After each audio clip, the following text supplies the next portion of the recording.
Hey gang, so this is going to be the last video before I start the PCT.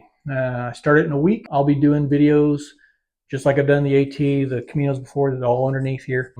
I'll be doing those daily. Now, loading them up daily, I don't know. I think the longest I went on the AT was like 5 or 6 days of kind of silence before I was able to have enough signal to be able to load something up.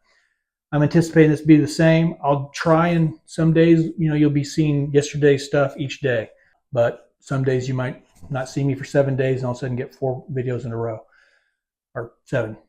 I try to do them, next day, stay as close to real time as possible.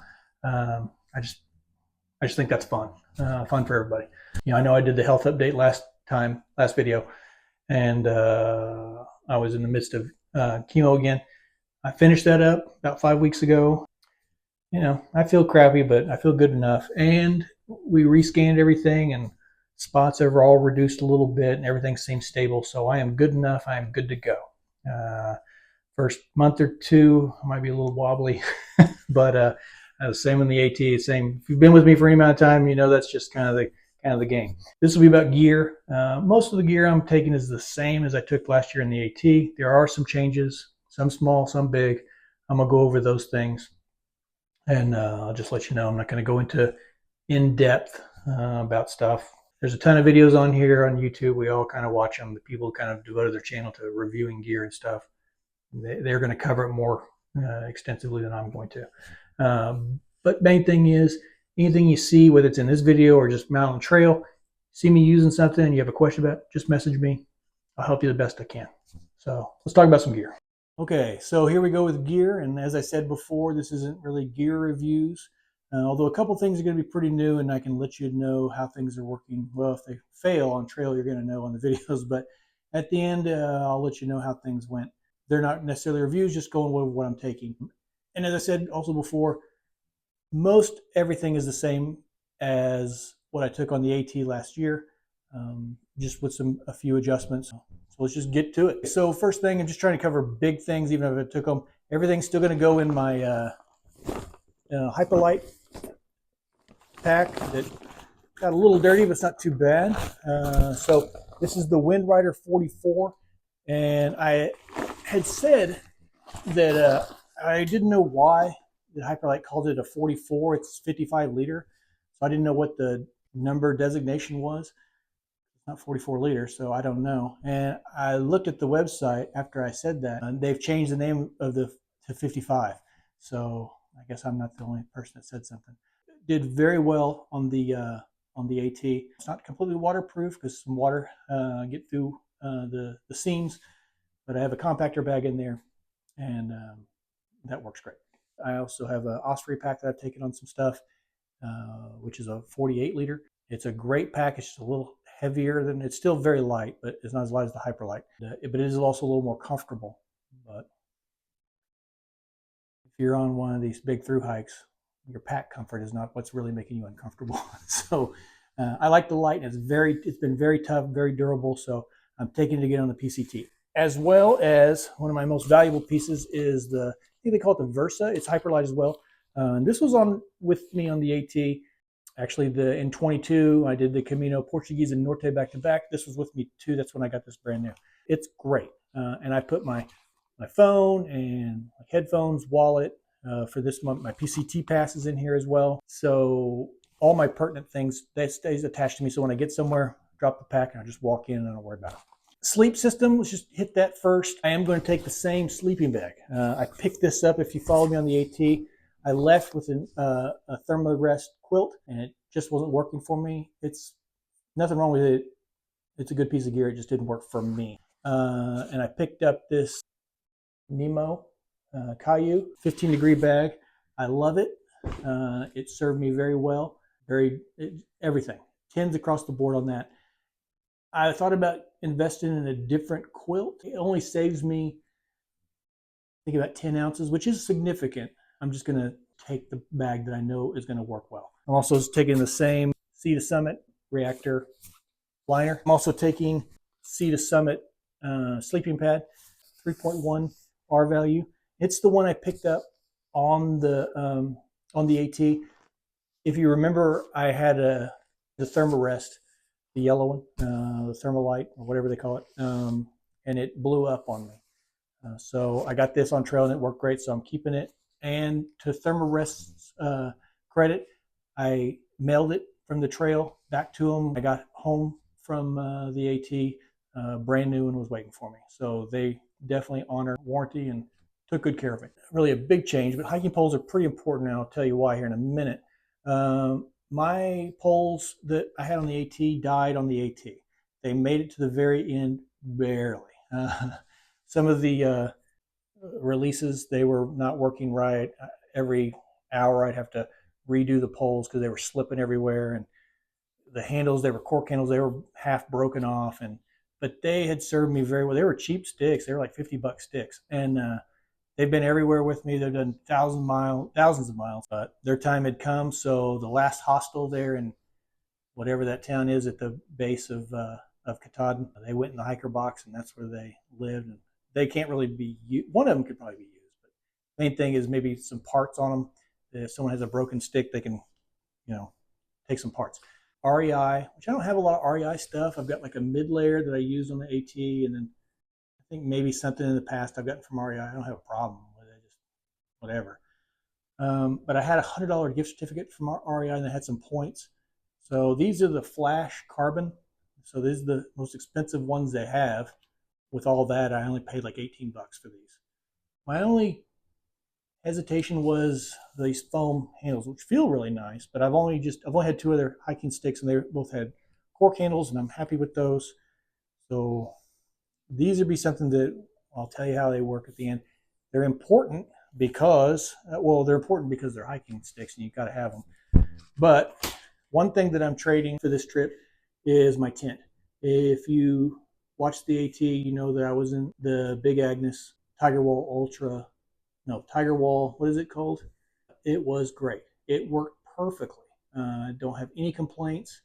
I highly recommend it, and I still have it, and hopefully I'll use it in the future on different things.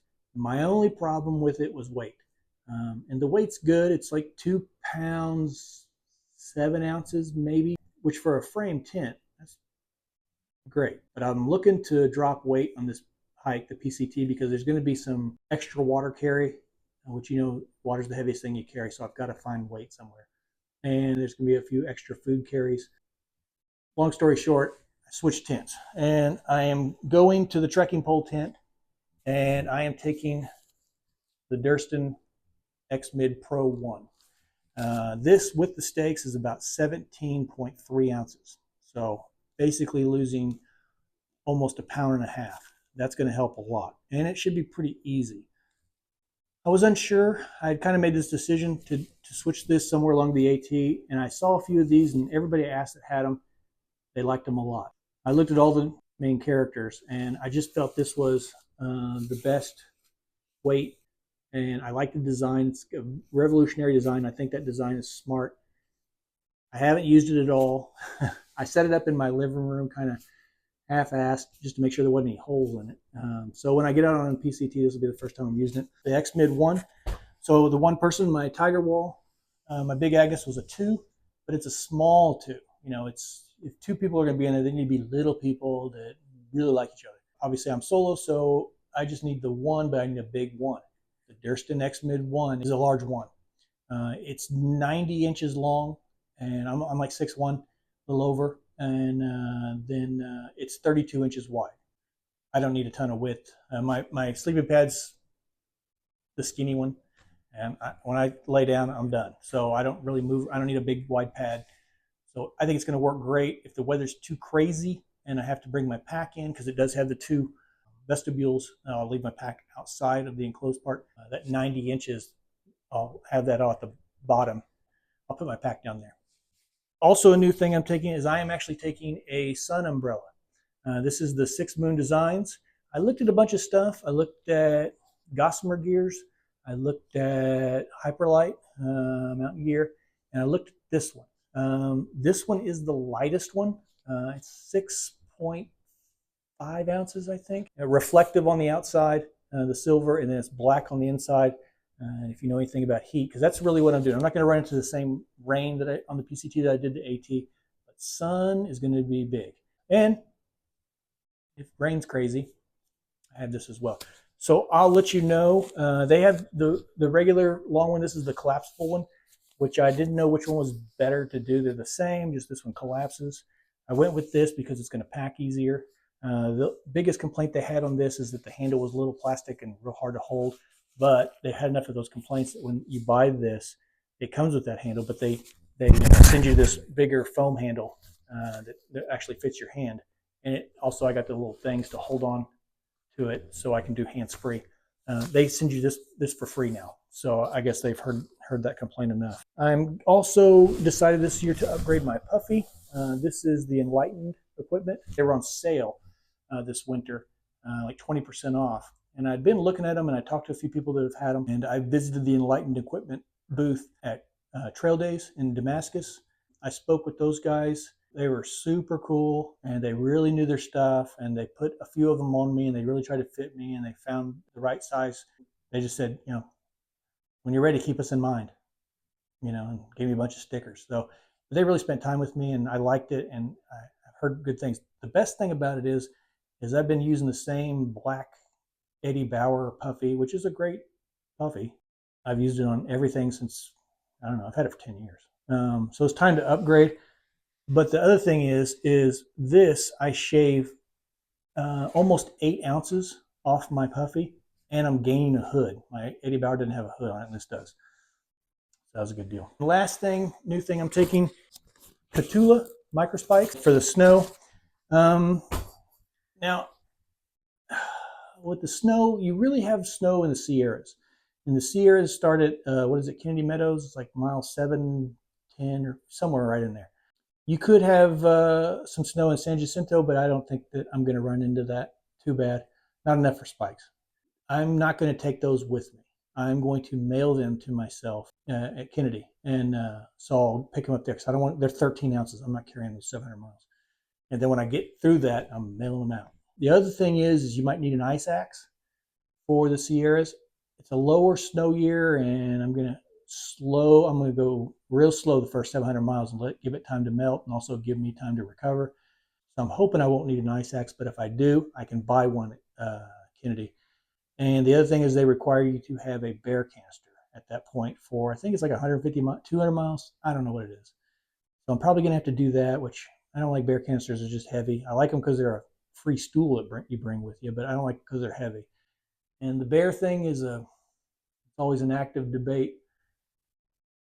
I have my food bag and I hang it. I'm not sure exactly. It's a whole debate. Anyway, I'm going to get that canister so I'm compliant with all the rules. I don't want to mess anything up. But I think you can rent one, and I'll rent it, get it through. Once I'm done, get rid of that too, get rid of that weight. So I think that's it. Yeah, there you have it. I'll start doing videos right away, and I'll do my best to load them up immediately. So hopefully it's as close to real time as possible, just like the AT, just like the Caminos and that kind of stuff. All same. And again, sometimes I'll run into areas where I can't do that. You might have to go 6 or 7 days and then get a bunch of them loaded up when I get somewhere. Hope everybody joins me. I appreciate everyone that's joined me in all the videos below and all the hikes. My channel is very specific. I don't really, it seems like a lot of channels look kind of the same to me, and they look great. I mean, I watch a lot of them, just like you guys. I do my very best to make these hikes videos look like it's you and me. Hopefully it feels like you're out there with me. And that's as deep as I want it to go. There's no cool drone shots or anything like that. I'm not carrying the weight, for one thing. And the other thing too is, there's people that are obsessed with that, and their drone shots are so much cooler than whatever I'm going to have patience for. So let's just watch those videos together, and then everyone come back to my videos. I'll see you on the trail.